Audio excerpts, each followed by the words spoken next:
สบายดีพ่อแม่พี่น้องปองไปนะพี่น้องมื้อนี้ยูทูบเบอร์บ่าวนำกับไปได้ไปนวดเขานะพี่น้องเนาะเขาหน้าปะเถาอีติ๋มนะพี่น้องเนาะมื้อนี้เพิ่นก็ได้นวดทำการนวดเขาไปที่เรียบร้อยแล้วพี่น้องเนาะเขาสอบหนึงนะพี่น้องเพิ่นได้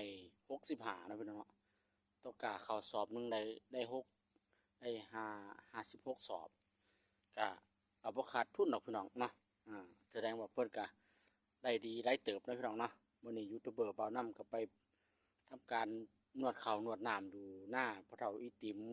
ของชาวบ้านโนนหาดของหัวเข้านี่พี่น้องเนาะมื้อนี้ยูทูบเบอร์ก็ไปนวดเข่านวดน้ำเพิ่นเนาะอืมยูทูบเบอร์ก็บ่ได้ไปถ่ายทำรายการให้เบิ่งพี่น้องเลย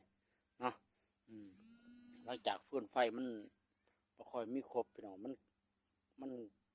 สัญญาณมันขาดมันหายพี่น้องเนาะก็บ่ได้ไปถ่ายรายการให้พี่น้องได้รับชมได้รับติดตามนะพี่น้องเนาะมื้อนี้ยูทูบเบอร์บ่าวน้ำกับพักผ่อนหย่อนใจหลังจากนวดเข่านวดน้ำไปที่เรียบร้อยแล้วพี่น้องเนาะมื้อนี้ก็สิพายุนี่ก็จักจังไดพี่น้องจักสิตกบ่ตกกับบ่มั่นใจปานใดพี่น้องก็สิมีร้อนๆเอาๆหนาวๆนะพี่น้องเนาะทำให้พี่น้องก็เกี่ยวข้าวไปได้หลายเติบมื้อนี้พี่น้องมื้อนี้ก็สิไปเกี่ยวข้าวรับจ้างเพิ่นคือกันพี่น้องยูทูบเบอร์ก็ได้เนาะไปถ่ายทำรายการไปถ่ายเบิ่งเขาเบิ่งน้ำเบิ่งปูเบิ่งปลาให้พี่น้องได้รับชมได้รับติดตามนะพี่น้องเนาะ